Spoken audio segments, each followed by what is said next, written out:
ప్రథమాశ్వాసము. ధర్మరాజు చేసిన అశ్వమేధయాగము గురించి విన్న జనమేజయుడు వైశంపాయనుడిని మహర్షి ఆ విధముగా పితృపితామహుల నుండి సంక్రమించిన రాజ్యసంపదను స్వీకరించిన పాండవులు ధృతరాష్ట్రుని పట్ల ఏ విధముగా ప్రవర్తించారు. కుమారులు, మిత్రులు, అమాత్యులను పోగొట్టుకున్న ధృతరాష్ట్రుడు, అష్టైశ్వర్యాలు పోగొట్టుకున్న ధృతరాష్ట్రుడు ఆయన భార్య గాంధారి ఏ విధంగా ప్రవర్తించారు వివరించండి అని అడిగాడు. ధర్మరాజు ధృతరాష్ట్రుడి పట్ల వహించిన శ్రద్ధ. వైశంపాయనుడు జనమేజయ మహారాజా. ధర్మరాజు అతడి తమ్ములు ధృతరాష్ట్ర గాంధారులను ఏ లోపము లేకుండా గౌరవప్రదంగా చూసుకుంటున్నారు. పాండవులు రోజూ ధృతరాష్ట్రుడిని కలుసుకుని ఆయన ఆదేశాలను స్వీకరిస్తున్నారు. విదురుడు, యుయుత్సుడు ఆయనను ఏమరక సేవిస్తూ అతడికి కావలసినవి అడిగి అందిస్తున్నారు. ధృతరాష్ట్రుడు గాంధారి కూడా పాండవుల పట్ల ప్రేమాభిమానాలతో ప్రవర్తిస్తున్నారు. కుంతీదేవి కూడా అక్క గాంధారిని ప్రతిరోజూ వచ్చి పలకరిస్తూ ఉంది. ద్రౌపది, సుభద్ర అత్తగారైన గాంధారిని సేవిస్తున్నారు. ఆమెకు విలువైన కానుకలను సమర్పిస్తున్నారు. ఉలూపి, చిత్రాంగదలు కూడా గాంధారిని సేవిస్తున్నారు. ధర్మరాజు అనుమతితో ధృతరాష్ట్రుడు ఎన్నో ధర్మకార్యాలు చేస్తున్నాడు. దేవాలయములు కట్టించాడు, సత్రములు నిర్మించాడు, చెరువులు తవ్వించాడు, బ్రాహ్మణులకు అగ్రహారాలు, మిగిలిన జాతుల వారికి గ్రామములు నిర్మించాడు. చక్రవర్తి ధర్మరాజును చూడవచ్చే సామంతరాజులు ముందుగా ధృతరాష్ట్రుడిని చూసి తరువాత ధర్మరాజును చూసేవారు. ధర్మరాజు కూడా అందుకు ఎంతో సంతోషించేవాడు. పెదనాన్నకు కుమారులు లేని కొరత లేకుండా ధర్మరాజు ఎంతో జాగ్రత్త వహించసాగాడు. అది కాక ధర్మరాజు తన తమ్ములకు, అమాత్యులకు, సైన్యాధిపతులకు ఇలా ఆదేశాలు ఇచ్చాడు. పెదనాన్న, పెదతల్లి గారు పుత్రులను పోగొట్టుకుని దుఃఖంతో ఉన్నారు. వారికి ఏ లోటు రాకుండా చూడండి. నాకు ఏ విధమైన గౌరవ మర్యాదలు ఇస్తారో అదే విధమైన గౌరవ మర్యాదలు వారికి ఇవ్వండి అని ఆదేశించాడు. ధర్మరాజు మాటలను తమ్ములు, అమాత్యులు, సేవకులు పాటించారు. ధృతరాష్ట్రుడి పట్ల భీముడి ప్రవర్తన. ధర్మరాజు మీద ఉన్న గౌరవంతో భీముడు ధృతరాష్ట్రుని మీద గౌరవము ఉన్నట్లు నటించినా మనసు మాత్రము ధృతరాష్ట్రుని చూడగానే ఉడికిపోయేది. ధృతరాష్ట్రుడిని చూడగానే భీముడికి మాయాజూదము వలన తాము పడిన బాధలు, అరణ్య అజ్ఞాతవాసముల వలన తాము అనుభవించిన బాధలు గుర్తుకు వచ్చేవి. మనసు మండిపోయేది. భీముడు మాత్రము ధృతరాష్ట్రుడిని చూడగానే మండిపడేవాడు. ధర్మరాజు మాత్రము అందుకు భిన్నంగా ఉండేవాడు. సుయోధనుడు అతడి తమ్ములకు శ్రాద్ధకర్మలు ఆచరించే సమయములో ధృతరాష్ట్రుడి చేత అనేక దానధర్మములు చేయించేవాడు.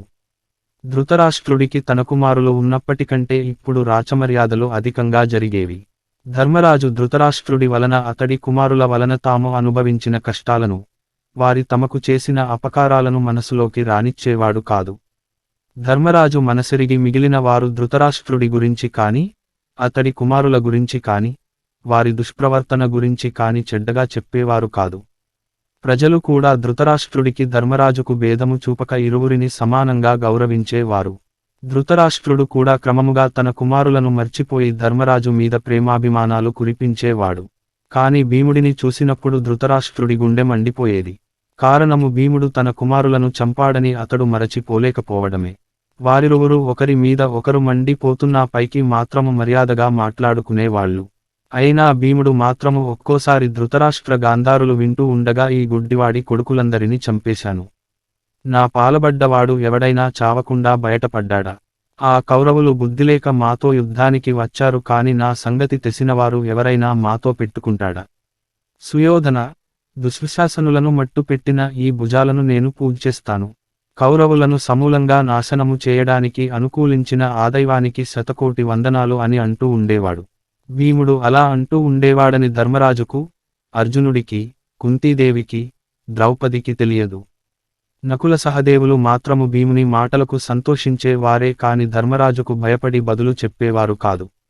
ధృతరాష్ట్ర, గాంధారులు మాత్రము ఏమీ అనలేక మనసులో బాధపడుతూ ఊరుకుండేవారు. ధృతరాష్ట్రుడి పశ్చాత్తాపము. ఈ విధంగా 15 సంవత్సరాలు గడిచాయి.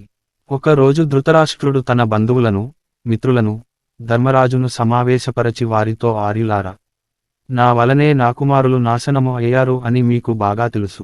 నా కుమారుడు సుయోధనుడు లోభి, అతిక్రూరుడు, దాయాదులకు ద్రోహము చేసేవాడు. అయినా అతడిని ఈ కురు సామ్రాజ్యానికి చక్రవర్తిని చేశాను. రాయబార సమయాన శ్రీకృష్ణుడు చెప్పిన మంచి మాటలు కూడా సుయోధనుడు పెడచెవిన పెట్టాడు, ఫలితము అనుభవించాడు.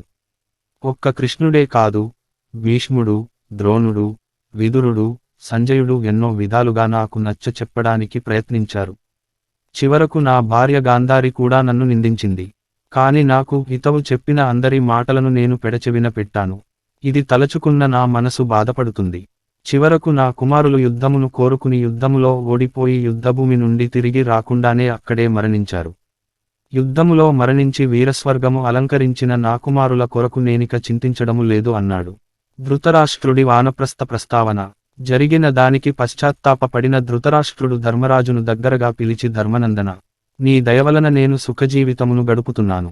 నా కుమారులకు శ్రాద్ధకర్మలు ఆచరించు సమయంలో దానధర్మాలు చేసి నా కుమారులకు పుణ్యలోక ప్రాప్తి కలుగునట్లు చేశావు.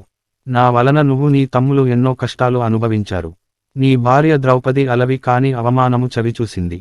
నిన్ను, నీ తమ్ములను, నీ భార్యను ఇన్ని అవమానములు చేసిన నా కుమారులను నీ తమ్ములు చంపడము సమంజసమే కనుక దానిని నేను తప్పుపట్టను. అవన్నీ మరచి నువ్వు మా పట్ల ఎంతో గౌరవమర్యాదలు చూపిస్తున్నావు. ఈ సందర్భములో నేను నీకు ఒక విషయము చెప్పాలని అనుకుంటున్నాను. ఈ రాజ్యంలో ప్రజలు ఏమి చెప్పాలనుకున్నా రాజుకు చెప్పి అనుమతి తీసుకుని చేయడమే ధర్మము. అందుకనే నేను నీతో చెప్పుకుంటున్నాను. మాకు ముసలితనము వచ్చింది. ఇక ఎక్కువ రోజులు బ్రతకము. క్షత్రియుడన్నవాడు యుద్ధభూమిలో మరణించాలి. లేకున్న తపస్సు చేసి తనువు చాలించాలి. మాకు రెండవ మార్గమే శరణ్యము. మన పూర్వీకులు అనేక మంది వార్ధక్యములో తపస్సు చేసి ముక్తి పొందారు. కనుక నేను గాంధారి అడవులకు వెళ్లి నారచీరలు ధరించి కందమూలములు తింటూ తపస్సు చేసుకుంటూ నిన్ను దీవిస్తుంటాము అని అన్నాడు. ధర్మరాజు ఆవేదన చెందుట.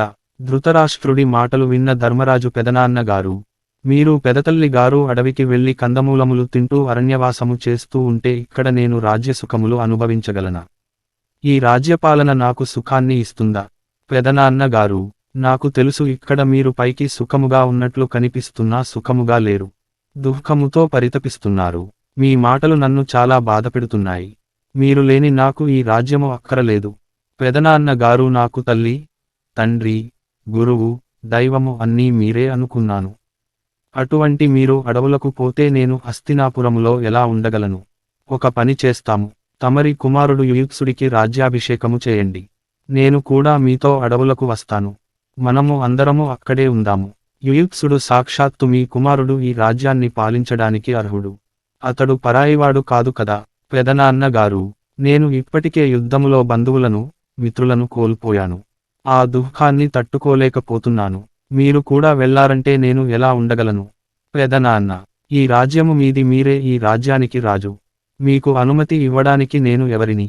మీరు నీ కుమారులు చేసిన దురాగతములు గుర్తుపెట్టుకున్నారు కాని నేను మాత్రము మరచిపోయాను. అవన్నీ కర్మవశాన జరిగినవే కాని ఎవరూ చేసినవి కాదు. అమ్మా గాంధారీమాత, నాకు నా తల్లి కుంతీదేవి నీవు ఒకటే, ఇద్దరినీ ఒకేలా పూజించి గౌరవిస్తాను. అటువంటి మీరు లేకున్న నేను హస్తినలో ఎలా ఉండగలను? ఇన్ని చెప్పినా మీరు వినకపోతే నేను కూడా మీతో చస్తాను. నిజము చెప్తున్నాను. ఇలా మనసు కష్టపెట్టుకుని అడవులకు పోతే నేనిక్కడ రాజ్యసుఖాన్ని అనుభవించలేను. మీకు కలిగిన పుత్రశోకము, నష్టములు అన్నీ విధివశాత్తు కలిగినవే. కనుక వాటిని మరచి హాయిగా సుఖముగా ఉండండి. అరణ్యవాస ఆలోచన ఇక మరవండి. బంధుమిత్రులను పోగొట్టుకున్న దుఃఖాన్ని నేను మీ ఇద్దరినీ సేవించుకుంటూ మరచిపోదామని అనుకుంటూ ఉంటే మీరిలా నన్ను విడిచి వెళ్లడము తగునా? కనుక నా ప్రార్థన మన్నించి ఈ అరణ్యవాస ఆలోచన మానుకుని నా దుఃఖాన్ని దూరము చేయండి అంటూ ధర్మరాజు ధృతరాష్ట్రుడి పాదముల మీద పడి ప్రాధేయపడ్డాడు. ధృతరాష్ట్ర గాంధారులు ధర్మరాజును ఓదార్చుట. ధృతరాష్ట్రుడు ధర్మరాజును పట్టుకుని పైకెత్తి కౌగలించుకుని, నాయనా ధర్మనందన, నీవు నాకు ఎంతో భక్తితో సేవలు చేస్తున్నావు. నేను కాదనకుండా స్వీకరిస్తున్నాను. నాకు వయసు వచ్చింది. ఈ వయసులోనైనా తపస్సు చేసుకోవద్దా? ఇన్ని రోజులు రాజ్యపాలన చేసినందుకు నాకు ప్రజల పాపాలలో భాగము ఉంటుంది కదా? ఈ వయసులోనైనా నేను తపస్సు చేసుకుని ఆ పాపాలు పోగొట్టుకోవాలి కదా అని ధృతరాష్ట్రుడు విదురుడిని, సంజయుడిని, కృపాచార్యుడిని చూసి, అయ్యా, మీరైనా దయచేసి ధర్మరాజుకు చెప్పండి, నాకిక మాట్లాడే శక్తి లేదు అంటూ శోషవచ్చి గాంధారి మీద పడిపోయాడు. అది చూసిన ధర్మరాజు దుఃఖించి, అయ్యో, 1000 ఏనుగుల బలము కల ధృతరాష్ట్రుడు కూడా ఒక అబలను ఆసరా చేసుకుని పడిపోయాడు కదా, ఎంతటి వారికైనా ఈ దుర్దశ తప్పదు కదా అని విలపించాడు. గాంధారి, నాయనా ధర్మనందన, మీ పెదతండ్రిగారికి వయసు అయిపోయింది. ఆయన వానప్రస్థము పోవాలని అనుకుంటున్నారు. నిద్రాహారాలు మాని ప్రతిరోజు అదే ఆలోచిస్తున్నారు. అందుకని ఆయనను అరణ్యాలకు పోవడానికి అనుమతి ఇవ్వు అన్నది. అందరూ కలిసి ధృతరాష్ట్రుడి మీద నీళ్లు చల్లారు. తేరుకున్న ధృతరాష్ట్రుడు తిరిగి ధర్మరాజుతో ధర్మనందన, నేను ఎలాగైనా తపస్సు చేసుకోవడానికి అడవులకు వెళ్ళవలసినదే. ఈ విషయము తేలే వరకు నేను అన్నపానాలు ముట్టను అన్నాడు. ఇంతలో అక్కడకు వచ్చిన వ్యాసుడికి అందరూ నమస్కరించారు. వ్యాసుడు ధృతరాష్ట్రుడి ప్రస్తావనను బలపరచుట, వ్యాసుడు ధర్మనందన, మీ పెదనాన్న మాటను మన్నించు, ఆయనను తపస్సు చేసుకోవడానికి వెళ్ళనివ్వు. వృద్ధుడు, బంధువర్గమును పొగొట్టుకున్నవాడు అయిన మీ పెదనాన్న అడవులకు వెళ్ళి పోవాలని తపస్సు చేసుకోవాలని అనుకోకుండా ఊరుకుంటాడా?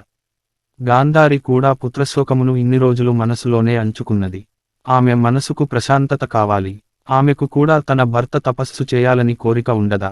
అది చెప్పడానికే ఇక్కడకు వచ్చాను. వీళ్లను అడవులకు పోనివ్వు. వారు తపస్సు చేసి ఉత్తమగతులు పొందగలరు. అది అందరికీ శ్రేయస్కరము. ధర్మనందన, నీవు ఇన్ని రోజులు వీరికి సేవ చేశావు. ఇకనైనా వీరిని తమకు ఇష్టము వచ్చిన విధముగా జీవించనివ్వు. ధర్మనందన, క్షత్రియులకు యుద్ధభూమిలో మరణించడమో లేకున్న తపమాచరించి ఆ ధ్యానములో తనువు చాలించడమో ఉత్తమము. అంతేకాని సంసారసాగరాన పడి వ్యాధులతో మరణించడము అధమము. మీ పెదనాన్న అలా అధమముగా మరణించడము నీవు కోరుకుంటావా? అన్నాడు. ధర్మరాజు ఇక మారుమాటాడలేక, మహాత్మా, నీ మాట మాకు శిరోధార్యము. నీ ఆజ్ఞ ప్రకారమే నేను చేస్తాను. అయినా మీ అనుమతి లభించిన తరువాత నా అనుజ్ఞ ఏపాటిది? అయినా లాంఛనప్రాయంగా పెదనాన్న అరణ్య వాసముకు అనుమతి ఇస్తున్నాను అని అన్నాడు. ఆ మాటలకు సంతోషించిన వ్యాసుడు, కుమారా ధర్మనందన, నీ తండ్రి పాండురాజు తన అన్నగారైన ధృతరాష్ట్రుడిని సింహాసనము మీద కూర్చుండబెట్టి అతడిచేత ఎన్నో యజ్ఞయాగములను, పుణ్యకార్యములను చేయించాడు. తాను రాజ్యభారము వహించి అన్నగారి చేత రాచరికపు భోగములను అనుభవింపచేశాడు. తన అన్నగారిని భక్తితో సేవించాడు. నీవు కూడా నీ తండ్రి అడుగు జాడలలో నడచి ఈ కురు సామ్రాజ్యాన్ని విస్తరింపజేశావు. ఆయన కుమారులు నీకు, నీ తమ్ములకు చేసిన దుర్మార్గము అన్నీ మరచి నీవు నీ పెదనాన్నను ఇన్ని రోజులు సేవించావు. ఇన్ని రోజులు రాజభోగములు అనుభవించాడు. ఇకనైనా తపస్సు చేసుకోవడానికి అనుమతి ఇవ్వు. అది నీ ధర్మము అని అన్నాడు. ఆ మాటలను చెప్పి వ్యాసుడు తనదారిన తాను వెళ్ళాడు. ధర్మరాజు ధృతరాష్ట్రుడితో, పెదనాన్న గారు, మీరు ఏమి చేయాలను అనుకున్నారో, విదురుడు, సంజయుడు, యుయుత్సుడు, కృపాచార్యుడు ఏమి చేయాలని అనుకున్నారో అది చేయండి. నాకు అభ్యంతరము లేదు. ఇప్పుడు మీరంతా అలసిపోయి ఉన్నారు. పోయి భోజనము చేయండి అని ప్రాధేయపడ్డాడు. ధర్మరాజు మాట మన్నించి ధృతరాష్ట్రుడు గాంధారితో సహా లోపలకు వెళ్ళాడు. ఆయన వెంట సంజయుడు, విదురుడు, యుయుత్సుడు, కృపాచార్యుడు కూడా వెళ్లారు. ధృతరాష్ట్రుడు ధర్మరాజుకు రాజనీతిని బోధించుట, ధృతరాష్ట్రుడి వానప్రస్థముకు తగిన ఏర్పాటులు జరుగుతున్నాయి.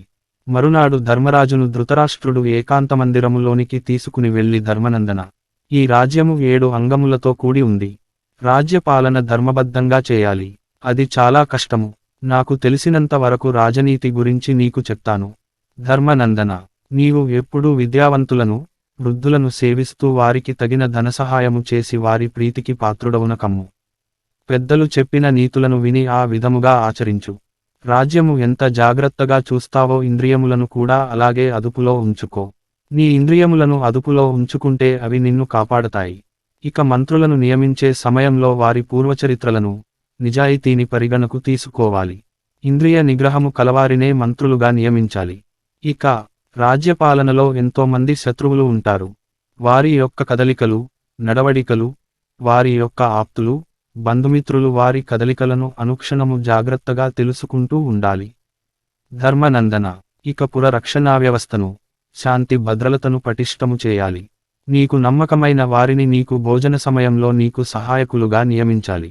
ఆడవాళ్ల రక్షణ చాలా ముఖ్యమైనది కనుక వారి రక్షణకు తగిన ఏర్పాట్లు చేయాలి. ధర్మనందన, నీవు ఏమి చేయాలన్నా మంత్రులందరినీ ఆలోచించి నిర్ణయము తీసుకోవాలి. నీవు నీ మంత్రులతో కలిసి రహస్యముగా తీసుకున్న నిర్ణయాలను రహస్యముగా ఉంచాలి. ధర్మనందన, రాజు తీసుకునే నిర్ణయాలు బయటకు తెలిస్తే జరిగే నష్టాన్ని నివారించడము కష్టము కనుక మంత్రివర్గ నిర్ణయాలు గోప్యముగా ఉంచాలని మంత్రులకు నొక్కి చెప్పాలి. ఇక న్యాయ నిర్ణేతలుగా బాగా చదువుకున్న వారిని నియమించాలి. అపరాధులను శిక్షించే సమయంలో వారు చేసిన అపరాధము ఏ పరిస్థితిలో చేశాడో, ఆ నేరము ఎంత తీవ్రతరమైనదో గుర్తించి దానికి తగినంత శిక్షను విధించాలి. రాజు ఉదయాన లేచి దేవతార్చన చేసి తరువాత క్రిందటి రోజు ఆదాయ వ్యయాలు చూడాలి. తరువాత భోజనము చేయాలి. సాయంత్రము వేళలో ప్రజలకు దర్శనము ఇవ్వాలి. వారి బాధలు వినాలి. రాత్రి వేళలో గూఢాచారులను దూతలను కలిసి మంతనాలు సాగించాలి. ఏదైనా కొత్త సంగతి, అత్యవసరమైన పరిస్థితి ఏర్పడినప్పుడు ఆలస్యము చేయక బద్దకించక దానిని వెంటనే పరిష్కరించాలి. ఆలస్యము చేయడము తగదు. ధర్మనందన, ఈ విధముగా పరిపాలన సాగిస్తూ రాజ్యపాలనకు కావలసిన ధనమును నీవు ధర్మబద్ధంగానే సంపాదించాలి. ప్రజలకు ప్రభుత్వానికి విఘాతము చేసే వాడిని కనిపెట్టి వారిని కఠినముగా శిక్షించి వారి ప్రయత్నమును వమ్ము చేయాలి.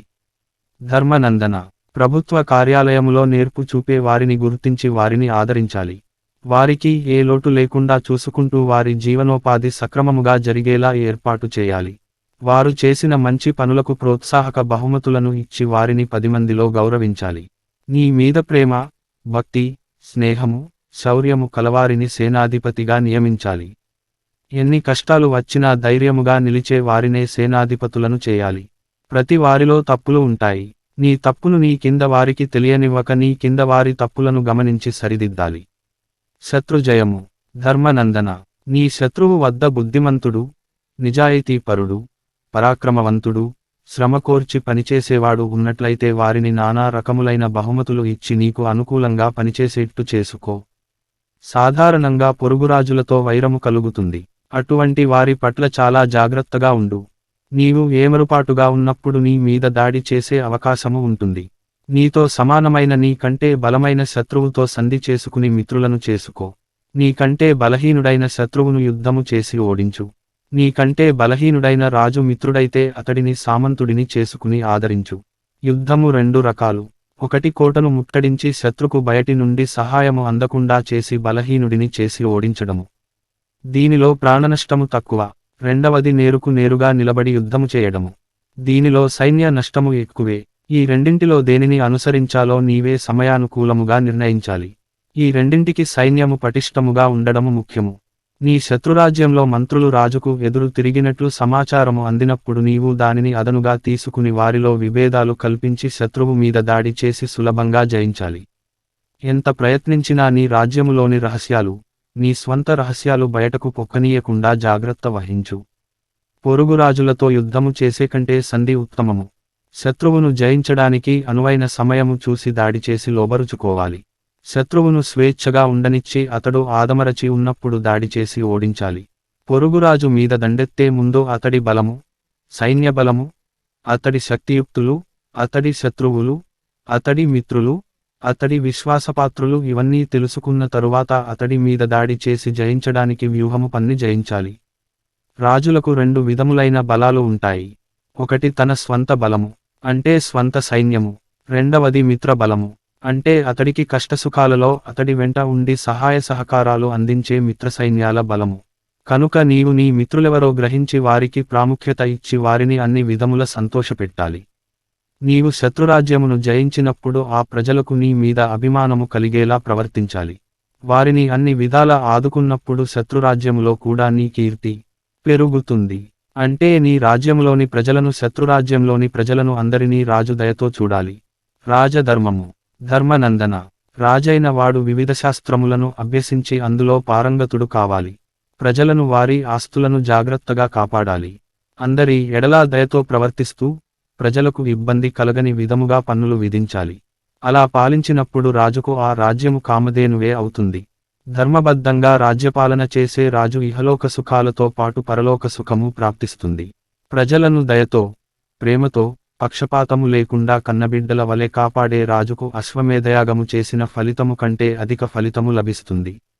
నాయనా ధర్మనందన, ఇదివరకే నీకు నీ తాత భీష్ముడు, వ్యాసుడు, కృపాచార్యుడు ఎన్నో నీతివాక్యాలు చెప్పారు. నీవు వాటిని శ్రద్ధగా విని పాటిస్తున్నావు.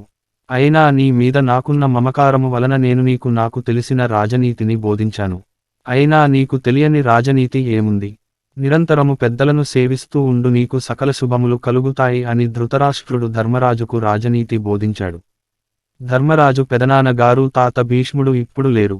శ్రీకృష్ణుడు ద్వారకలో ఉన్నాడు. ప్రస్తుతము మీరు తప్ప నాకు పెద్ద దిక్కు లేరు. తమరు ఉపదేశించిన రాజనీతి సూత్రాలను నేను అక్షరాల పాటిస్తాను అన్నాడు. ధర్మనందన, ఇక నీవు విశ్రాంతి తీసుకో అని చెప్పి ధృతరాష్ట్రుడు అంతఃపురానికి వెళ్ళాడు. ధృతరాష్ట్రుడు హస్తినాపుర వాసుల వద్ద అనుమతి తీసుకొనుట. ధృతరాష్ట్రుడు అంతఃపురంలోకి వెళ్ళగానే గాంధారి మనము అరణ్యముకు ఎప్పుడు వెళ్ళాలి అని అడిగింది. గాంధారి, మన అరణ్యవాసముకు వ్యాసమహర్షి అనుమతి, ధర్మరాజు అనుమతి లభించాయి. ఇక ఆలస్యము చేయవలసిన పని లేదు. మనము వెంటనే అరణ్యముకు బయలుదేరవచ్చు. ఎన్నో పాపాలు చేసిన నీ కుమారులకు నేను తపమాచరించి ఉత్తమగతులు కలిగిస్తాను.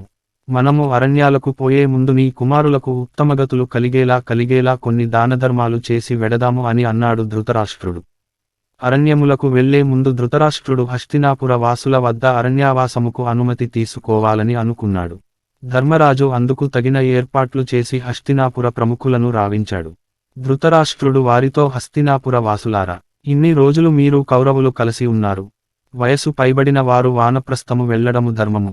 నేను కూడా వానప్రస్థము వెళ్లాలనుకుంటున్నాను. మీరంతా మంచి మనసుతో నన్ను దీవించండి అని వేడుకున్నారు.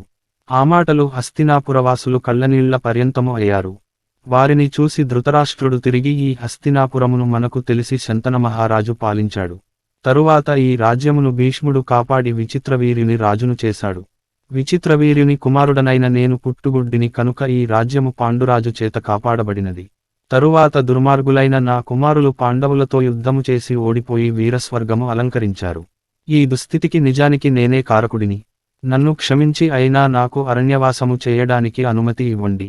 నా భార్య గాంధారి వృద్ధురాలు, కుమారులను పోగొట్టుకున్నది. వృద్ధులమని తలచి అయినా మాకు అరణ్యవాసముకు వెళ్లడానికి అనుమతి ఇవ్వండి. ఇప్పుడు ఈ హస్తినకు రాజు ధర్మరాజు, కురు సామ్రాజ్యానికి చక్రవర్తి, 4 దిక్కులకు ప్రతినిధులుగా ఉన్న తన తమ్ముల మధ్య దేవేంద్రుడిలా వెలిగిపోతున్నాడు. ఇక మీరంతా ధర్మరాజుకు అనుగుణంగా నడవండి. ధర్మరాజు పాలనలో మీరంతా సుఖసంతోషాలతో జీవిస్తారని అనుకుంటున్నాను. నా వలన నేను నా వాళ్లకు నష్టము కలిగించాను కాని మీకు మాత్రము ఎలాంటి హాని కలిగించలేదు. అందుకే ధర్మపరుడైన ధర్మరాజును సింహాసనము మీద ఉంచి నేను అరణ్యములకు వెడుతున్నాను. హస్తినాపుర వాసులారా, నేను ఇంతవరకు మీకు ఎలాంటి హాని కలిగించలేదు. మీరు కూడా నాకు ఎలాంటి కష్టము కలిగించలేదు. ఇప్పుడు కూడా అలాగే నన్ను సాదరంగా అరణ్యవాసానికి పంపండి అనగానే పురప్రముఖులు తమ దుఃఖాన్ని ఆపలేకపోతున్నారు. ధృతరాష్ట్రుడు తిరిగి, అయ్యలారా, ఈమె నా భార్య గాంధారి సద్వర్తనురాలు. ఇన్ని రోజులు నన్ను నీడలా అనుసరించి ఉన్నది. ఈమెతో సహా అరణ్యవాసముకు వెళ్లాడానికి నాకు అనుమతి ఇవ్వండి. వ్యాసుడు, ధర్మరాజు నాకు అరణ్యవాసానికి అనుమతి ఇచ్చారు. ఇక మీరు సంతోషముగా అరణ్యవాసానికి నన్ను సాగనంపండి అని అన్నాడు. హస్తినాపుర వాసుల ప్రతిస్పందన. ధృతరాష్ట్రుడి మాటలకు హస్తినాపురవాసులు బోరుమన్నారు. తరువాత పురప్రముఖులలో ఒకడు లేచి, ధృతరాష్ట్ర మహారాజా, భరతకుల భూషణ, పౌరులంతా నన్ను తమ ప్రతినిధిగా మాట్లాడమన్నారు. నా మాటలు సావధానంగా వినండి. కురువంశరాజులు ఎవరూ తగని పనులు చేయలేదు. ప్రజలను కన్న బిడ్డలవలె చూసుకున్నారు. ఆ మాటకు వస్తే సుయోధనుడు చేసిన అనర్హమైన పని ఏమీ లేదు. దానికి మీరు చింతించవలసిన పని ఏమీ లేదు. తమరికి వ్యాసభగవానుడు ఆనతిచ్చినట్లు మీరు ఆచరించండి. అయినా మీ అరణ్యవాస ప్రతిపాదన మేము తట్టుకోలేకపోతున్నాము. తమ గుణగణములు తలచుకుంటూ మేము మీరు మా మధ్య ఉన్నట్లు భావించుకుంటాము. మీ తాతగారు శంతన మహారాజు, మీ నాన్న విచిత్రవీర్యుడు, తమరి కుమారుడు సుయోధనుడు అందరూ ప్రజారంజకంగానే పాలించారు. ఇందులో తమరిని కాని తమరి కుమారుడు సుయోధనుడిని కాని తప్పు పట్టవలసిన పని లేదు. ఇక యుద్ధము అంటారా, అది విధిని అనుసరించి జరిగినది. భీష్ముడు, ద్రోణుడు, కృపాచార్యులు, అశ్వత్థామ, శల్యుడు, సుయోధనుడు, భీమార్జున, నకుల సహదేవులు, ద్రుపదుడు, విరాటుడు, ధర్మరాజు అందరూ విధి ప్రేరణ వలననే ఒకరితో ఒకరు యుద్ధము చేశారు. అందులో కొందరు వీరస్వర్గము చేరారు. క్షత్రియకులమంతా సర్వనాశనము అయింది. ఇందుకు ఎవరూ కర్తలు కాదు. తమరు ఎప్పుడూ ధర్మాన్ని పాటించారు కనుక మీకు ఉత్తమలోక ప్రాప్తి కలుగుతుంది అనడములో సందేహము లేదు. ప్రస్తుతము మేము మా అదృష్టము వలన పాండవుల పాలనలో ఉన్నాము. 3 లోకములను పాలించడానికి సమర్థులైన పాండవులకు ఈ పరిపాలనా బాధ్యతలు అప్పగించావు. అది చాలా సంతోషము. ధర్మరాజు ఎంతో ముందుచూపు కలవాడు. అతడి మంత్రులు సమర్థులు. ధర్మరాజు శత్రువుకైనా అపకారము చేయజాలడు. ఇక మాకు అపకారము చేస్తాడని అనడము కల్లా. ధర్మరాజు తమ్ములు కూడా అన్న మాట జవదాటని ధర్మాత్ములే. ఇప్పటికే ధర్మరాజు దేవతలకు ధూపదీప నైవేద్యాలకు అగ్రహారాలు, బ్రాహ్మణులకు మాన్యాలు ఇచ్చాడు. పాండవులు మంచివారికి ప్రాణము ఇస్తారు. దుష్టులను కఠినంగా శిక్షిస్తారు. వారికి అహంకారము, మదము, మాత్సర్యము, లోభము మచ్చుకు కూడా లేవు. వారి తల్లి కుంతీదేవి, పాండవుల ధర్మపత్ని ద్రౌపదీదేవికి మామీద ఎనలేని ప్రేమ. వారు తరతమ భేదము లేక మా అందరినీ ఆదరంతో పలకరిస్తారు. కనుక మేము అందరము పాండవుల చేతిలో వారి ధర్మపత్ని చేతిలో సుఖసంతోషాలతో జీవిస్తాము. మీరు మా గురించిన చింతవీడి మీకు తోచిన విధంగా అరణ్యములకు వెళ్ళండి అని పురప్రతినిధి ధృతరాష్ట్రుడికి సభాముఖంగా విన్నవించాడు. ఆ మాటలకు ధృతరాష్ట్రుడు సంతోషించాడు. ఆ విధంగా ధృతరాష్ట్రుడు హస్తినాపుర వాసులకు వీడుకోలు చెప్పారు. ధృతరాష్ట్రుడి దానధర్మాల ప్రస్తావనను భీముడు అడ్డగించుట. మరునాడు ధృతరాష్ట్రుడు విదురుడిని పిలిపించి, విదురా, నేను మరణించిన బంధువులకు శ్రాద్ధకర్మలు వారి ఆత్మశాంతి కొరకు దానధర్మాలు చేయాలను అనుకుంటున్నాను. అవి చేసికాని నేను అరణ్యవాసానికి వెళ్ళను అన్నాడు. విదురుడు ధర్మరాజుకు ధృతరాష్ట్రుడి అభీష్టము తెలియజేశాడు. ఆ మాటలు విన్న భీముడు కోపోద్రిక్తుడై ఏదో పలుకబోతున్న సమయంలో అర్జునుడు అతడిని వారించి, భీమసేన, శాంతించు. ధృతరాష్ట్రుడు మనకు రాజు. అతడిప్పుడు వయోవృద్ధుడు. యుద్ధములో భీష్ముడు, ద్రోణుడు మొదలైన ఎంతో మంది బంధువులు, మిత్రులు, పెద్దలు మరణించారు. వారికి శ్రాద్ధకర్మలు ఆచరించడానికి మనలను అర్థిస్తున్నాడు. మనము అందుకు అంగీకరించక ఉన్న మనకు మనవంశముకు అపకీర్తి కదా. ఇది ధర్మవిరుద్ధము కదా. అన్నగారు సమ్మితించిన కార్యమును వ్యతిరేకించడము తగునా? మనము అర్ధరాజ్యము కొరకు ధృతరాష్ట్రుడిని అర్థించాము. ఇప్పుడు ఆ ధృతరాష్ట్రుడు కేవలము శ్రాద్ధకర్మలు చేయడానికి మనలను అర్థిస్తున్నాడు. మనము ఈ మాత్రము చేయలేమా? కనుక ధృతరాష్ట్రుడు చేయతలపెట్టిన శ్రాద్ధకర్మలను చేయించడము మన ధర్మము, ఇందుకు నీవు అడ్డు చెప్పవలదు అన్నాడు. అర్జునుడి ధర్మనిరతికి ధర్మరాజు ఆనందించాడు. కాని భీముడు మాత్రము శాంతించలేదు. అర్జునుడి మాటలు లక్ష్యపెట్టలేదు. అర్జున, ఇంతకు ముందు చేసిన శ్రాద్ధకర్మలు, దానధర్మములు చాలవా? భీష్ముడు వంటి పెద్దలకు శ్రాద్ధకర్మలు చేయడానికి మనము లేమా? ఆయన చేయాలా? అయినా ధృతరాష్ట్రుడు వంటి దుర్మార్గులు చేసిన శ్రాద్ధకర్మలను ధర్మాత్ములైన మన పితృదేవతలు స్వీకరిస్తారా? అన్నయ్య, ఈ ధృతరాష్ట్రుడి వలన మనము అనుభవించిన కష్టాలు అప్పుడే మరిచావా? మనము బాధలు పడుతున్నప్పుడు ఈ భీష్ముడు, బాహ్లికుడు ఏమి చేస్తున్నారు? ఒక్కరైనా ఇది ధర్మము కాదని ధృతరాష్ట్రుడిని నివారించారా? అటువంటి బంధువులు అసలు బంధువులా? వారికి శ్రాద్ధకర్మలు ఆచరించడము అవసరమా? వారికి ఊర్ధ్వలోకాలు ప్రాప్తించకపోతే వచ్చే నష్టము ఏమిటి? అంతగా అవసరము అనుకుంటే తన కుమారుడైన కర్ణుడికి కుంతీదేవి శ్రాద్ధకర్మలు చేయొచ్చు. అందులో దోషము ఏమీ లేదు. అయినా అన్నయ్య, ఆనాడు నిండు సభలో మన ద్రౌపదిని అవమానించిన విషయము, అన్న ధర్మనందనుడితో కలిసి మనమంతా అడవులలో ఇడుములు పడిన విషయము అప్పుడే మరచిపోయి ఇప్పుడు తండ్రి అంటున్నావా? మరి ఈ తండ్రి ఆ రోజు ఎక్కడకు వెళ్ళాడు? సభలో కూర్చుని ఉన్నాడు కదా. అలాంటి వాడు ఒక తండ్రేనా? అప్పుడు భీష్ముడు మొదలైన పెద్దలు సభలో ఉన్నారు కదా. అప్పుడు వారికి మనతో ఉన్న బంధుత్వము గుర్తుకు రాలేదా? ఈ సంగతులు విదురుడికి తెలియవా? ఈ రోజు ఈ విషయము చెప్పడానికి ఇక్కడకు వచ్చాడు. అలా సాగుతున్న భీముడి వాక్ప్రవాహాన్ని ధర్మరాజు వారించాడు. అర్జునుడు భీమసేనుడితో, అన్నయ్య భీమసేన, ధృతరాష్ట్రుడు మనము గౌరవించ తగినవాడు. ఇక ఒక్క మాట కూడా మాట్లాడవద్దు. పెదనాన్న గారి కోరిక నెరవేర్చడము అన్నగారి అభిమతము. అన్నగారి అభిమతము నెరవేర్చడము మన కర్తవ్యము అని భీముని వారించి విదురుడిని చూసి, పెదనాన్న ధృతరాష్ట్రుడు ఏ విధముగా శ్రాద్ధకర్మలు ఆచరించాలని అనుకుంటున్నాడో ఆ విధముగానే ఆచరించవచ్చు. ఈ విషయము ధృతరాష్ట్రుడికి తెలియచేయవచ్చు అని చెప్పాడు. అర్జునుడి మాటలకు ధర్మరాజు సంతోషించి, విదురా, మా పెదనాన్న ధృతరాష్ట్రుడు ఎంత ధనము వెచ్చించి అయినా శ్రాద్ధకర్మలు ఆచరించవచ్చని మా పెదనాన్న ధృతరాష్ట్రుడికి మనవి చేయండి. విదురా, అరణ్యములో పడ్డకష్టాలు తలచుకుని భీమసేనుడు ఏదో అన్నాడు. ఆ మాటలను మనసులో పెట్టుకోవద్దని ధృతరాష్ట్రుడికి మనవి చేయి. అయినా భీమసేనుడు ఏమి అన్నా ఏమి అవుతుంది? ధృతరాష్ట్రుడు మాకు పరమదేవత. ఆయన నన్ను ఈ కురుసామ్రాజ్యానికి చక్రవర్తిని చేశాడు కనుక ఆయన మా తండ్రిగారు. ఆయన తనకు ఇష్టము వచ్చిన విధముగా శ్రాద్ధకర్మలను ఆచరించమని మనవి చేయండి. అందుకు తగిన ఏర్పాట్లను అర్జునుడు చేస్తాడు. బ్రాహ్మణులకు అగ్రహారాలు, ధనము, ధాన్యాలు విరివిగా దానము చేయమని చెప్పండి అని చెప్పాడు. ధృతరాష్ట్రుడు శ్రాద్ధకర్మలు నిర్వహించుట.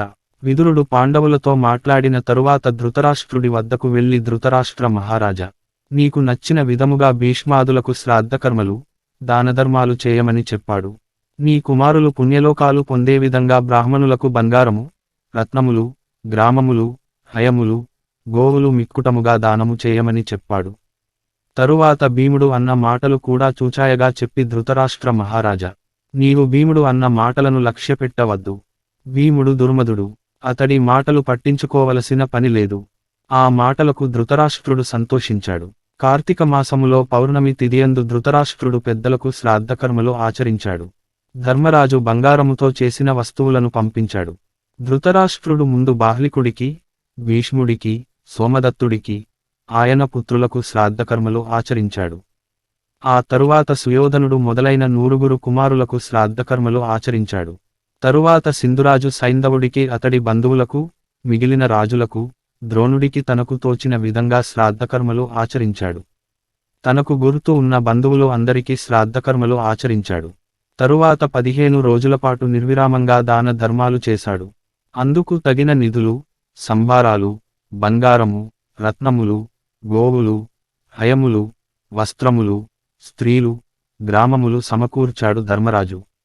ధృతరాష్ట్రుడు చేసినవి కాకుండా ధర్మరాజు గ్రామములు బ్రాహ్మణులకు దానముగా ఇచ్చాడు. తరువాత అరణ్యములకు పోవడానికి తగిన సన్నాహములు చేసుకున్నాడు. ధృతరాష్ట్రుడు అరణ్యవాసముకు బయలుదేరుట. గాంధారి ధృతరాష్ట్రులు తదితరులు వనవాసమునకు బయలుదేరుట రాజ్మానామా నుండి ఒక దృశ్యం. ధృతరాష్ట్రుడు మరునాడు అరణ్యవాసానికి కావలసిన సన్నాహాలు చేసుకున్నాడు. మరునాడు ఉదవసీయము అనే యజ్ఞం చేశాడు.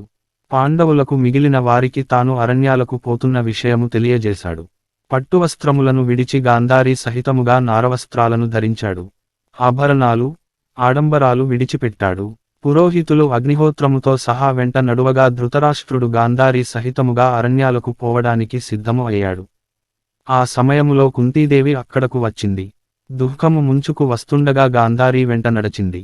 ధృతరాష్ట్రుడు వెడుతున్న వంక చూస్తున్న ధర్మరాజు దుఃఖము తాళలేక కింద పడిపోయాడు. పక్కనే ఉన్న అర్జునుడు, భీముడు, నకుల సహదేవులు, యుయుత్సుడు, సంజయుడు, ధౌమ్యుడు మొదలైన వారు కూడా దుఃఖముతో కుమిలిపోయారు.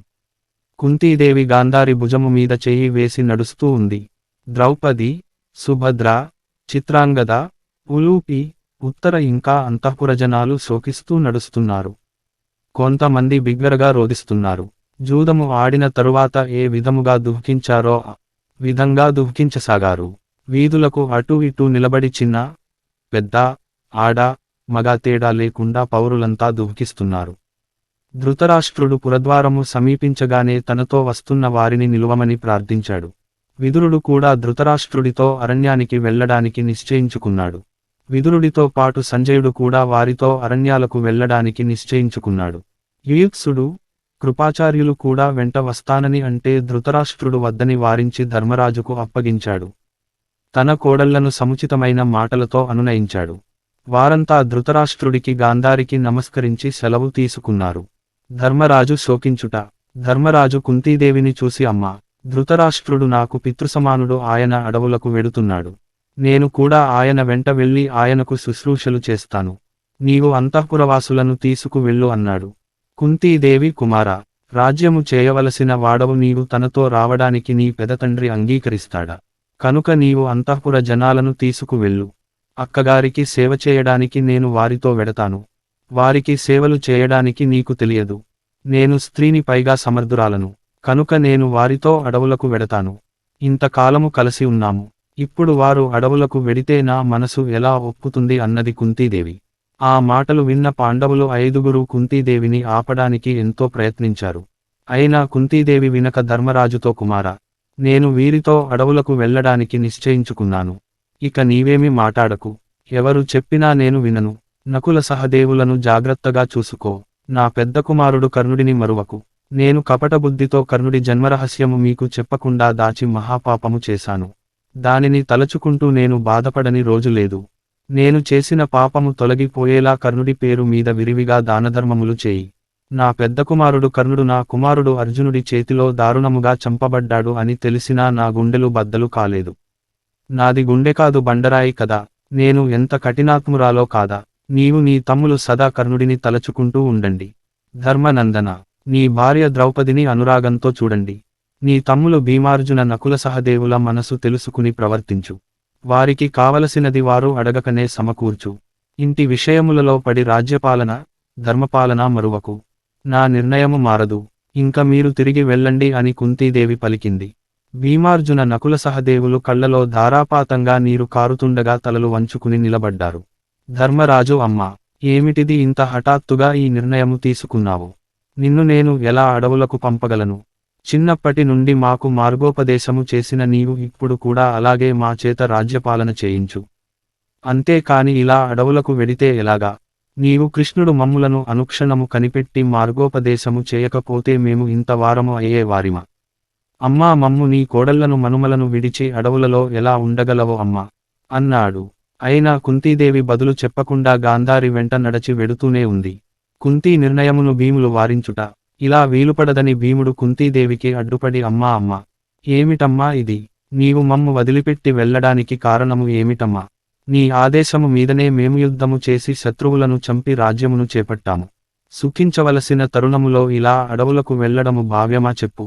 అమ్మా, నీవు అరణ్యములో ఏమి చేయాలని అనుకుంటున్నావో అది ఇక్కడే చేయమ్మా, నీకు ఇష్టము వచ్చినట్లు దానధర్మాలు చేయి. అమ్మా, నీకు గుర్తుందా నకుల సహదేవులు అరణ్యములలో ఎన్ని కష్టాలు పడుతున్నారో అని నీవు కుమిలిపోయావు కదా, తిరిగి రాజ్యము సంపాదించడానికి మమ్మలిని యుద్ధానికి పురికొల్పావు కదా, మేము యుద్ధము చేసి రాజ్యమును సంపాదించిన తరువాత మమ్మలిని వదిలి నీవిలా అరణ్యవాసానికి వెళ్లడము తగునా అని కుంతీదేవిని ఆపడానికి భీముడు ప్రయత్నించాడు. భీముని మాటలు విని సుభద్ర, ద్రౌపది ఎంతో దుఃఖించారు. కుంతీదేవి పరిచారికల దుఃఖానికి అంతు లేకుండా పోయింది. కుంతీ పరుషవాక్యములతో భీముని నివారించుట, వారందరినీ చూసి కుంతి కొంచెము కఠినముగా మాట్లాడకపోతే వారు వెనుకకు మరలరు అని పరిచారికలతో మాట్లాడినట్లు నిజమేనమ్మా. నా కుమారులు నా కోడళ్ళు నిండు కొలువులో అనుభవించిన అవమానాలను, వారు అరణ్యములో అనుభవించిన కష్టాలను చూసి సహించలేక వీరిని యుద్ధానికి పురికొల్పింది నేనే. అయినా లోకోత్తర పరాక్రమవంతులు అయిన నా కుమారులు ఆ విధముగా కష్టాలు అనుభవిస్తుంటే ఏ తల్లి అయినా ఓర్చుకుని ఉంటుందా, చెప్పండి అని చెప్పి పక్కనే ఉన్న ద్రౌపదిని ముందుకు త్రోసి ధర్మరాజుతో చూడు, ఈమె కుసుమకోమలి, ఈమెను తల్లిలా పూజించవలసిన ఈమె మరిది ఈమెను నిండు సభకు కొప్పు పట్టుకుని ఈడ్చుకు వచ్చి కొంగు పట్టుకుని లాగి ఘోర అవమానాలకు గురిచేశాడు. దానిని మీరు సహించారు, కాని నేను మాత్రము సహించలేకపోయాను. కురువంశ ప్రతిష్ఠ సర్వనాశనము అవుతుంటే సహించలేకపోయాను. అందుకే మిమ్ము యుద్ధముకు పురికొల్పాను. కృష్ణుడితో అలా మాట్లాడాను. అంతమాత్రాన భీమసేనుడు నన్ను ఈ రోజు ఇలా మాట్లాడుతూ నన్ను ఎత్తి పొడుస్తున్నాడు. నేనిక ఏమి చెప్పగలను అన్నది. ఆ మాటలకు భీముడు సిగ్గుపడి బాధతో కుమిలిపోయాడు. అది చూసి సహించలేక భీముడిని ధర్మరాజుకు చూపి ధర్మనందన, నేను ఊరికే నవ్వులాటకు అన్నాను, అంతేకాని భీముని కించపరచడానికి కాదు. అయినా మీరు నాకు తక్కువేమి చేశారు, నేను కోరినట్లు దానధర్మాలు చేయనిచ్చారు. నేను కూడా మీరు అశ్వమేధయాగము చేయడము కళ్ళారా చూశాను. ధన్యురాలను అయ్యాను. ఈ జన్మకు ఇక కావలసినది అనుభవించడానికి ఏమి ఉంది. నాకు ఈ రాజ్యసుఖముల మీద విసుగు పుట్టింది. అందుకని నన్ను వారితో అరణ్యాలకు వెళ్ళనివ్వు. జీవిత చరమాంకములో తపస్సు చేసుకుంటూ పుణ్యలోకాలకు పోతాను. ఆ పని నేను ఒంటరిగా చేయలేను కదా. ఇప్పుడు నాకు గాంధారి, ధృతరాష్ట్రుడు తోడు దొరికారు. ఇంతకంటే నాకు కావలసినది ఏముంది. అందుకని నన్ను మీరు మనస్ఫూర్తిగా అడవులకు వెళ్ళనివ్వండి. నేనిక ధృతరాష్ట్రుడికి, గాంధారికి సేవ చేసుకుంటూ తపస్సు చేసుకుంటూ ఈ శేషజీవితాన్ని ఆనందంగా, ప్రశాంతముగా గడుపుతాను అని చెప్పింది. ధర్మరాజు కుంతిని ధృతరాష్ట్ర గాంధారులకు అప్పగించుట, జరిగినదంతా దూరము నుండి చూస్తున్న విదురుడు ధృతరాష్ట్రుడికి విషయము వివరించాడు. ధృతరాష్ట్రుడు విదురుడితో నీవు వెళ్లి కుంతితో ధర్మరాజు చెప్పినట్లు చేయమని చెప్పు అన్నాడు. విదురుడు, సంజయుడు కుంతీదేవి వద్దకు వచ్చి ఎంత నచ్చ చెప్పినా కుంతీదేవి వారి మాటలను వినలేదు. తన పట్టుదల వదలకుండా తన కొడుకులను కోడళ్లను చూసి మీరు ఎందుకు నా వెంట వస్తారు? నేను అడవులకు వెడుతున్నాను. మీరు ఇక మీ రాజభవనములకు వెళ్ళండి అని చెప్పంది. ఇక కుంతి తన నిర్ణయము మార్చుకోదని వారికి తెలిసింది.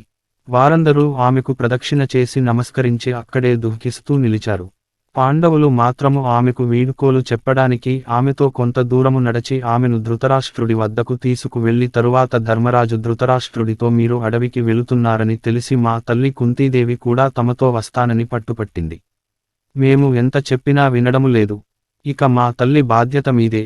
ఆమెతో మీరు సేవలు చేయించుకోండి అని తల్లి కుంతీదేవిని ధృతరాష్ట్ర గాంధారీలకు అప్పగించి భారమైన హృదయాలతో హస్తినాపురముకు తిరిగి వచ్చారు. ధృతరాష్ట్రాదులు గంగాతీరము చేరుట. ధృతరాష్ట్రుడు, గాంధారి, కుంతి, విదురుడు, సంజయుడు అందరూ గంగాతీరము చేరుకున్నారు. అక్కడ విడిది చేసి గంగానదిలో స్నానము ఆచరించి సంధ్యావందనము మొదలైన నిత్య పూజలు చేశారు. అగ్నిహోత్రము వెలిగించి అగ్నిని పూజించి తరువాత భోజనాది కార్యక్రమాలు పూర్తి చేసుకున్నారు. ధృతరాష్ట్రుడు దర్భలతో చేసిన శయ్యమీద కూర్చున్నాడు. గాంధారి, కుంతి, విదురుడు, సంజయుడు కూడా తమతో వచ్చిన ఋత్విక్కులతో కలిసి విశ్రాంతి తీసుకున్నారు. మరునాడు ఉదయము తెల్లవారగానే ప్రాతకాల విధులు నిర్వర్తించారు. గంగానది దాటి కురుక్షేత్రములో ప్రవేశించారు. అక్కడ ఉన్న శతాయువు అనే రాజర్షి ధృతరాష్ట్రుడు గాంధారి మొదలైన వారితో వచ్చాడని తెలిసి వారిని చూడడానికి వచ్చాడు. శతాయువు ధృతరాష్ట్రుడిని, గాంధారిని, కుంతిని, విదురుడిని, సంజయుడిని, ఋత్విక్కులను తన ఆశ్రమముకు తీసుకువెళ్ళాడు. అక్కడ ఉన్న ప్రశాంతతను చూసిన ధృతరాష్ట్రుడు అక్కడే ఉండాలని కోరుకున్నాడు. అతడి కోరిక మీద వెంటనే అక్కడ పర్ణశాలలు నిర్మించారు. అందరూ వనవాసములో ఆచరించతగిన పద్ధతులు ఆచరించసాగారు. నారచీరలు కట్టుకుని కందమూలములు తింటూ పర్ణశాలలో నివసించసాగారు. కాలక్రమేణా ధృతరాష్ట్రుడు ఎముకల పోగుగా మారాడు. అతడి తపస్సు రోజురోజుకు తీవ్రరూపము తాల్చింది అని వైశంపాయనుడు జనమేజయుడికి చెప్పాడని సత్రయాగ సందర్భములో నైమిషారణ్యములో సూతుడు శౌనకాది మునులకు చెప్పాడు. ఇలా అడవిలో తపస్సు చేసుకుంటున్న ధృతరాష్ట్రుడిని చూడడానికి నారదుడు, పర్వతుడు, దేవలుడు, మౌంజాయనుడు అనే మహర్షులు వచ్చారు. ద్వితీయాశ్వాసము. నారదుడు. ఆ విధముగా తపస్సు చేస్తున్న ధృతరాష్ట్రుడి వద్దకు నారదుడు, దేవలుడు, పర్వతుడు, మౌంజాయనుడు అను మహర్షులు వచ్చారు. వారితో శతాయువు కూడా వచ్చాడు. కుంతి వారికి అతిథి సత్కారాలు చేసింది. తరువాత వారు ధృతరాష్ట్రుడి వద్దకు వెళ్లారు. ధృతరాష్ట్రుడు వారికి సంభ్రమంతో నమస్కరించాడు. వారు ధృతరాష్ట్రుడిని ఆశీర్వదించాడు. ధృతరాష్ట్రుడు వారికి దర్భాసనము ఇచ్చి కూర్చోమని చెప్పాడు. అప్పుడు నారదుడు ధృతరాష్ట్ర మహారాజా, శతాయువు అని ఒక మహారాజు ఉండేవాడు. ఆయన తాతగారు సహస్రచిత్యుడు తన కుమారుడికి రాజ్యము ఇచ్చి అడవులకు వచ్చి ఇదే ప్రదేశములో తపస్సు చేసి ఇంద్రుడితో మిత్రుత్వము పొందాడు. ఆయన కాకుండా పృషదుడు, శైలాలయుడు, పురుకుత్సుడు ఇక్కడే తపస్సు చేసి స్వర్గలోకము పొందారు. నాకు వారందరూ తెలుసు. ఈ ఆశ్రమంలో తపస్సు చేయడము అందరికీ సాధ్యము కాదు. వ్యాసుడి దయ వలన నీకు ఆ అదృష్టము కలిగింది. ఇక్కడ తపస్సు చేయడము వలన నీవు కూడా వారి వలనే ఉత్తమ గతులు పొందుతావు. నీ భార్య గాంధారి కూడా నిన్ను అనుసరించి వస్తుంది.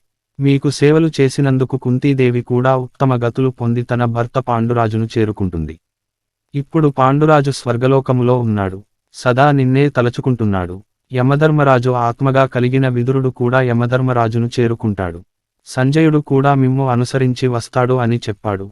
ఆ మాటలు విన్న ధృతరాష్ట్రుడు, గాంధారి, కుంతి ఎంతో సంతోషించారు.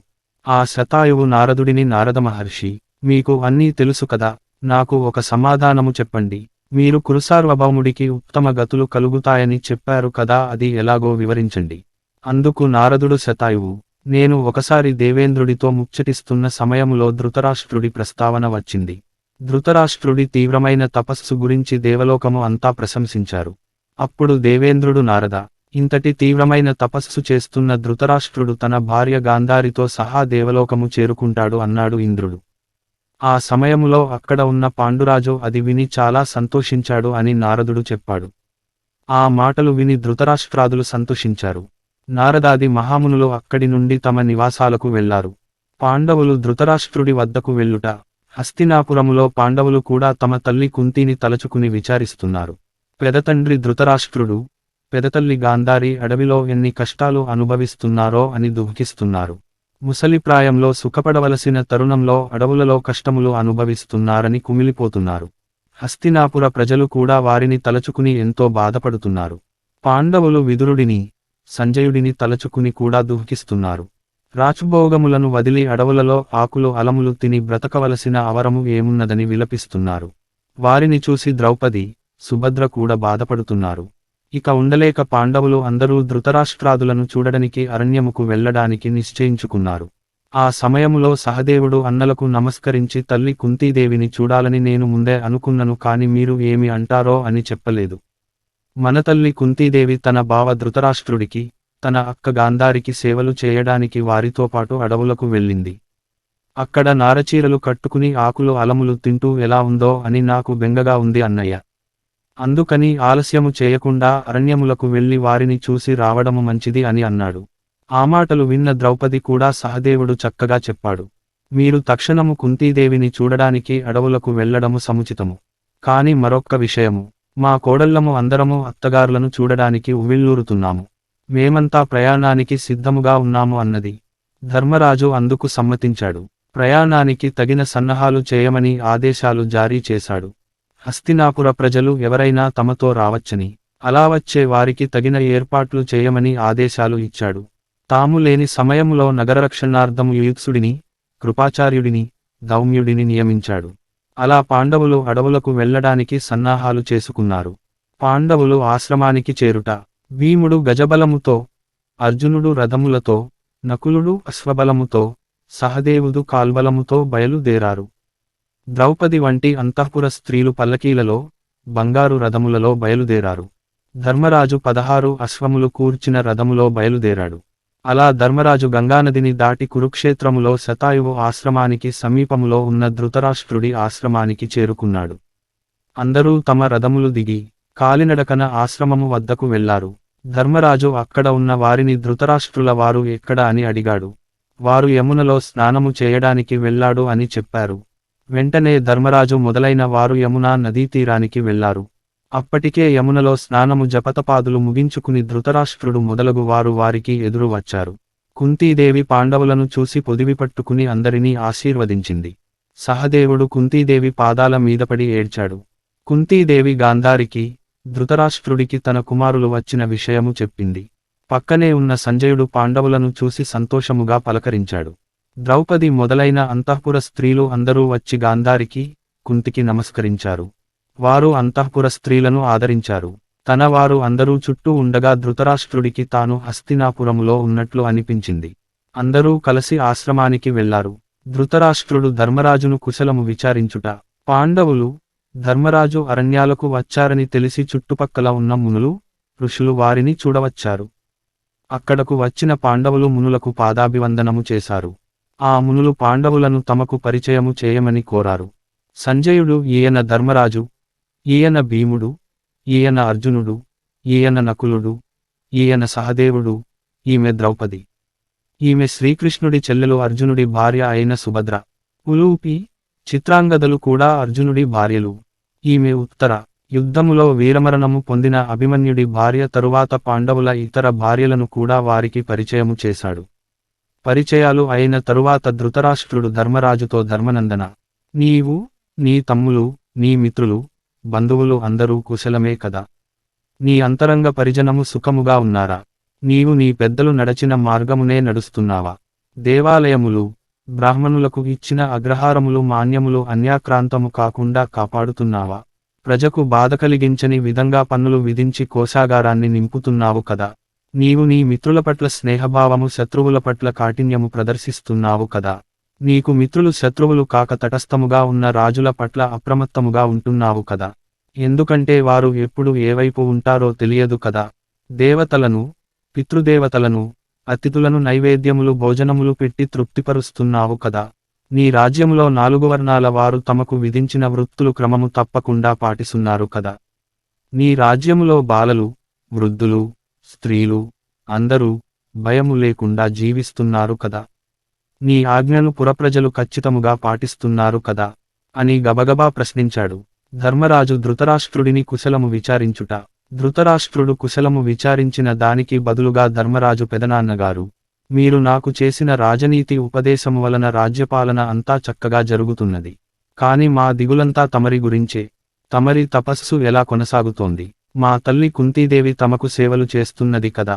మా పెదతల్లి గాంధారి తపస్సు బాగా సాగుతుంది కదా? విదురుల వారు ఇక్కడ లేరు, ఎక్కడకు వెళ్లారు? నాకు వారిని చూడాలని ఉంది. నేను వెంటనే విదురుడిని చూడాలని అనుకుంటున్నాను అని అడిగాడు. ధృతరాష్ట్రుడు ధర్మరాజుతో, కుమారా ధర్మరాజా, నేను ఇక్కడ బాగానే ఉన్నాను. నా తపస్సు బాగా సాగుతోంది. కుంతి మాకు బాగా సేవలు చేస్తోంది. గాంధారి తపస్సు బాగా జరుగుతోంది. సంజయుడు కూడా తనకు తోచిన విధముగా తపస్సు చేస్తున్నాడు.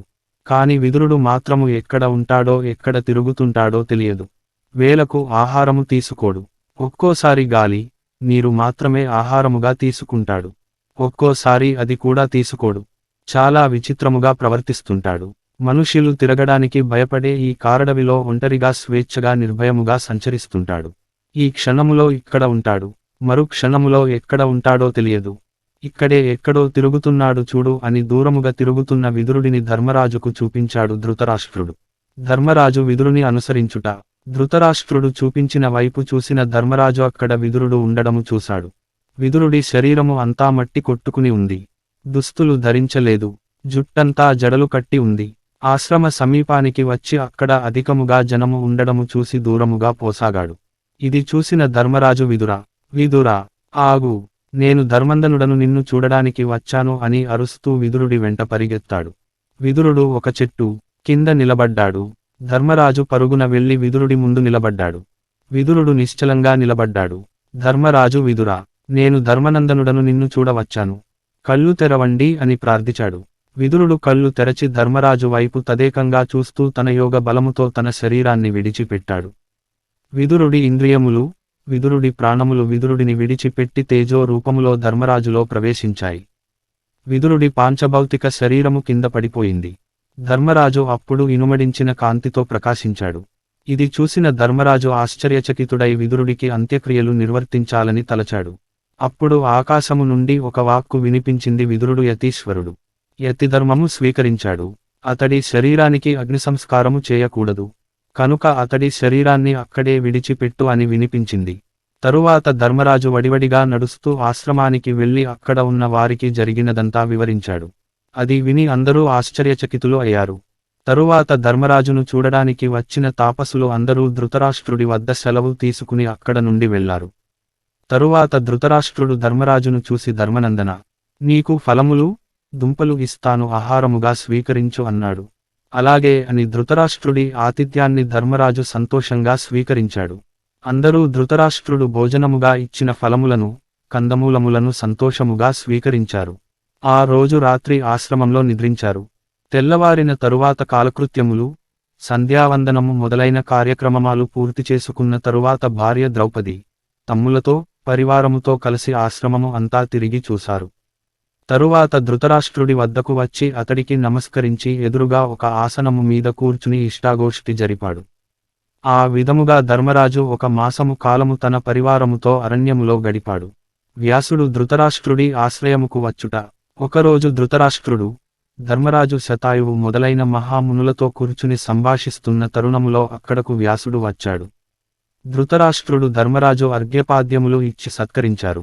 ధృతరాష్ట్రుడిని చూసి వ్యాసుడు, ధృతరాష్ట్ర, నీకు వనవాసము అలవాటు అయిందా? తపస్సు ఆచరిస్తున్నావా? తాపసులకు అనువైన పనులను నియమము తప్పక ఆచరిస్తున్నావా? నీ పుత్రులు మరణించిన శోకము నీ మనసులో నుండి తొలగిపోయిందా? నీ భార్య గాంధారి దుఃఖమును మరచిపోయిందా? నీకు నీ భార్యకు పరిపూర్ణ జ్ఞానము లభించిందా? కుంతీదేవి మీకు సేవలు చక్కగా చేస్తుందా? మీరు అడవిలో ఉంటే తాను రాజభవనములో ఉండలేనని కుంతి మీతో అరణ్యాలకు వచ్చింది. ఆమె త్యాగము వర్ణనాతీతము కదా. నీవు ధర్మరాజు మీద, భీమార్జున, నకుల, సహదేవుల మీద ప్రేమానురాగాలు కలిగి ఉన్నావా? నీ మనసు నిర్మలంగా ఉన్నదా?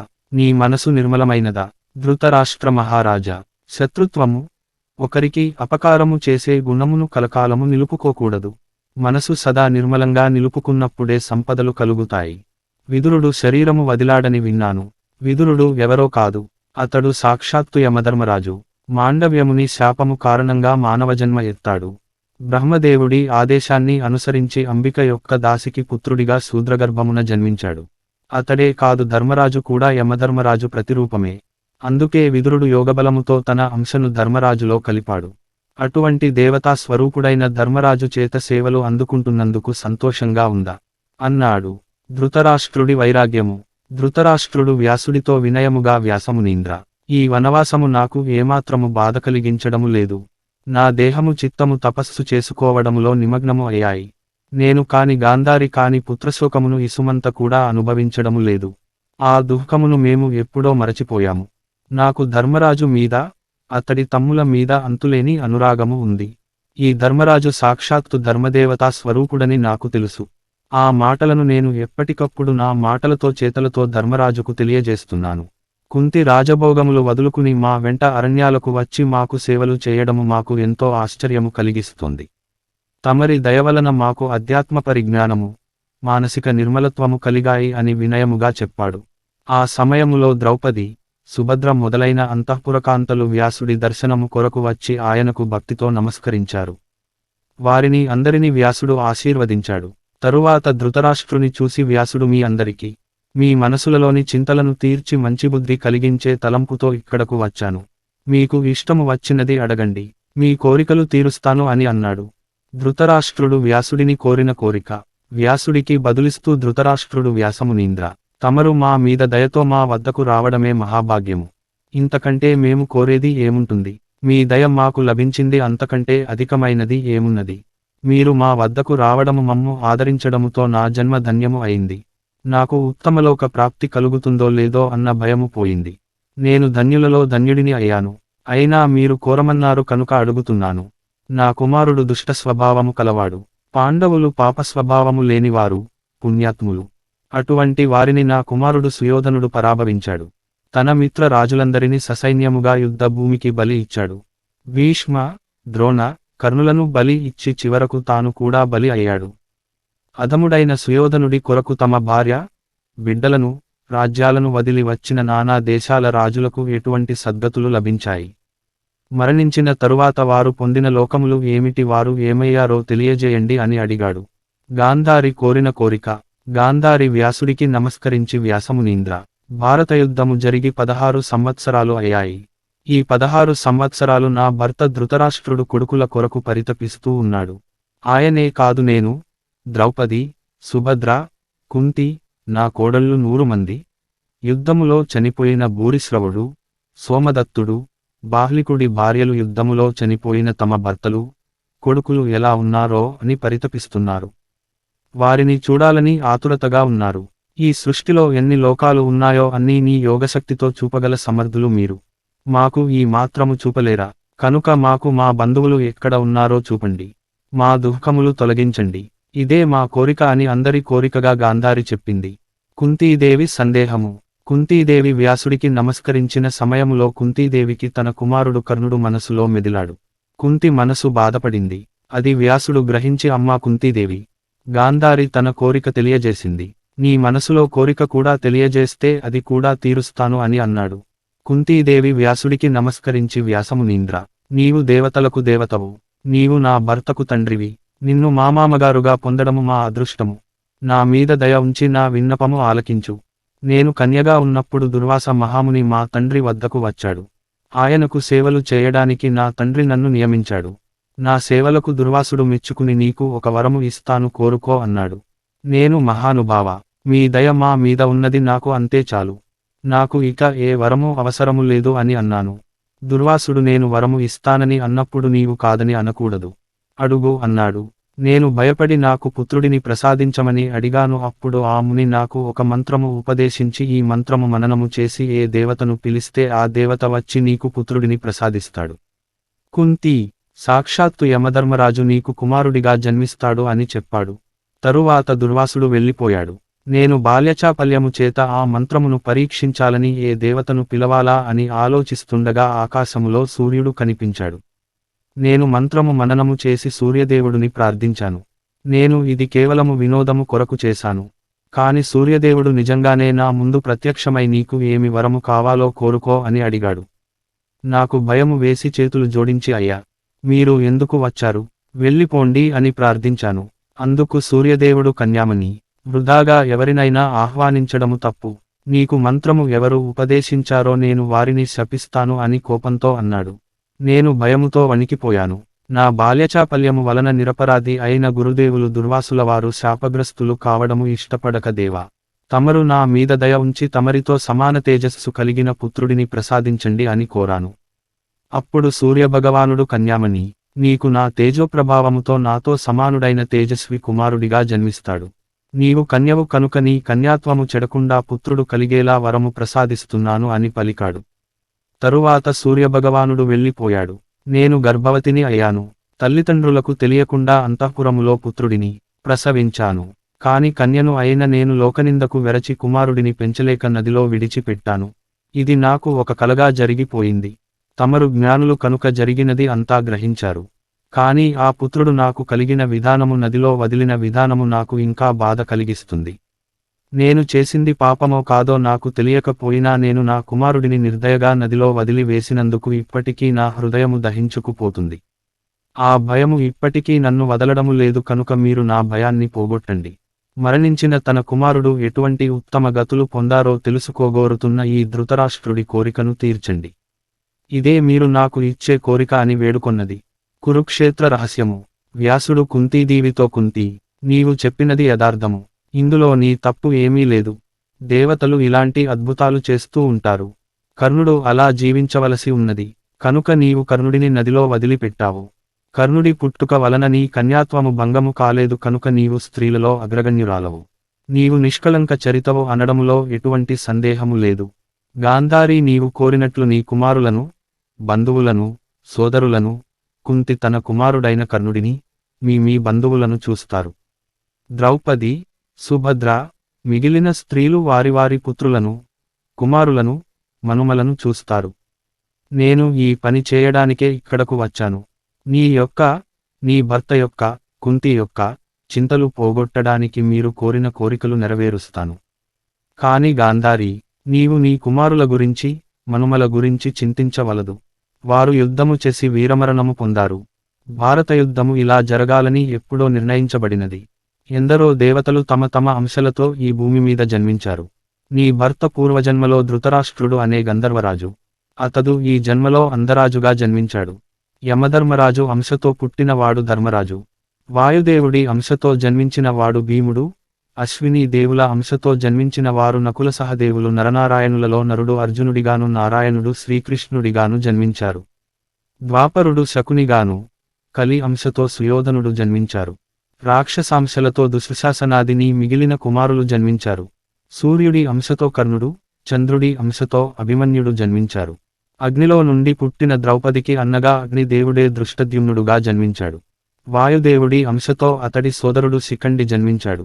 బృహస్పతి అంశతో కులగురువు ద్రోణుడు జన్మించారు. అష్టవసువులలో 8వ వసువు శాపగ్రస్తుడై దేవవ్రతుడుగా జన్మించి భీష్ముడుగా ఖ్యాతిగాంచాడు. రుద్రుడి అంశతో అశ్వత్థామ జన్మించాడు. మిగిలిన రాజులంతా దేవతాంశలతో రాక్షసాంశలతో జన్మించారు. కనుక వీరంతా కారణజన్ములు. వారి జన్మసాఫల్యము పొందగానే ఈ లోకాన్ని విడిచారు. కనుక ఎవరినీ చంపలేదు. ఇక మీరందరూ నాతో గంగాతీరానికి వచ్చారంటే అక్కడ మీ మనసులోని దుఃఖాన్ని పోగొట్టేలా మీ మిత్రులను, కుమారులను, పౌత్రులను, బంధువులను చూపిస్తాను అన్నాడు. అందరూ వ్యాసుడితో గంగాతీరానికి చేరారు. వారితో శతాయువు వంటి మునులు కూడా ఆ ఆశ్చర్యము చూడడానికి గంగాతీరము చేరారు. అప్పటికి సాయంత్రము అయింది. బంధుదర్శనము రేపు చేద్దామని వ్యాసుడు చెప్పాడు. అక్కడకు చేరిన వారంతా ఆ రాత్రి తమ వారిని చూడాలన్న ఉత్సుకతతో శతసంవత్సరాల పాటు ఎదురు చూసినట్లు ఎదురు చూశారు. వ్యాసుడు చేసిన అద్భుతము. మరునాడు ఉదయమే అందరూ నిద్రలేచి ప్రాతకాలము నిర్వర్తించవలసిన విధులను నిర్వర్తించారు. ధృతరాష్ట్రుడు, గాంధారి, కుంతి, పాండవులు ఉత్సాహంతో వ్యాసుడి వద్దకు పోయి ఆయన చుట్టూ చేరారు. సకల జనసమూహము జరగబోవు అద్భుతము తిలకించడానికి ఆతృతగా ఎదురు చూస్తున్నారు. వ్యాసుడు గంగానదిలో దిగి ఒక్క మునక వేసి పైకి లేచి చేతులు చాచి అందరూ రండి అని ప్రేమగా పిలిచాడు. ఇంతలో పెద్దగా చప్పుడు వినిపించింది. బిలబిలమంటూ నీళ్లలో నుండి యుద్ధములో చనిపోయిన దుర్యోధనుడు, అతడి 9 తమ్ముళ్ళు, అతడి యావత్తు కుటుంబము, అభిమన్యుడు, అశ్వత్థామ చేతిలో హతమైన ఉపపాండవులు మొదలగు పాండురాజు సంతతి వారు, కర్ణుడు, బాహ్లికుడు మొదలైన కురుప్రముఖులు, ద్రుపదుడు, అతడి సంతతి వారు, విరాటుడు, అతడి కుమారులు, శకుని అతడి అన్నదమ్ములు, అతడి కుమారులు, వీరందరికి ముందు భీష్ముడు, ద్రోణుడు ముందు నడువగా గంగానది నుండి దివ్యశరీరధారులై వెలుపలికి వచ్చారు. ధృతరాష్ట్రుడు అంధుడు కనుక వారిని చూడలేదు. వ్యాసుడు అతడికి దివ్యదృష్టి ప్రసాదించాడు. గాంధారి కూడా తన కళ్లకు కట్టుకున్న వస్త్రమును తొలగించింది. అందరూ తమ పుత్రపౌత్ర సమేతంగా బంధువులను చూశారు. వారంతా నవ్వుతూ తుళ్ళుతూ ప్రేమగా హాయిగా ఒకరితో ఒకరు మాట్లాడుకుంటున్నారు. వీరేనా యుద్ధములో ఒకరి మీద ఒకరు కత్తులు నూరుకున్నది. సుయోధనుడిలో పూర్వము ఉన్న అభిమానము, క్రౌర్యము మచ్చుకు కూడా లేవు. అంతా ప్రేమమయముగా ఉన్నారు. అందరూ కలిసి ధృతరాష్ట్రుడి వద్దకు వచ్చారు. వారిరాక అక్కడి వారికి ఆశ్చర్యము ఆనందము కలిగించింది. చిన్న వారందరూ తమకన్నా పెద్దవారికి నమస్కారాలు చేస్తున్నారు. పెద్దవాళ్లు చిన్నవారిని ఆశీర్వదించారు. అంతా ఆనందంగా ఉన్నారు. అక్కడ దివ్యశరీరులు మానశరీరులు కలసిమెలసి ఉన్నారు. భీష్ముడు తనకంటే చిన్న వారిని, ద్రోణుడు తన శిష్యులను, తమ తండ్రులను, తల్లులను, కొడుకులను, కూతుళ్లను, మనుమలను, మనుమరాళ్లను, బావలను, మరుదులను, అన్నలను, తమ్ములను, అక్కల్ను, చెల్లెళ్లను, అత్తగార్లను, మామగార్లను, కోడళ్లను, అల్లుళ్లను తదితర బంధువులను కలుసుకున్నారు. కుశల ప్రశ్నలు వేసుకున్నారు. ఆ రోజంతా అందరూ పూర్వ వైరములు మరచి హాయిగా గంగాతీరములో గడిపారు. దివ్యశరీరులకు వీడుకోలు. మరునాడు ఉదయము దివ్యశర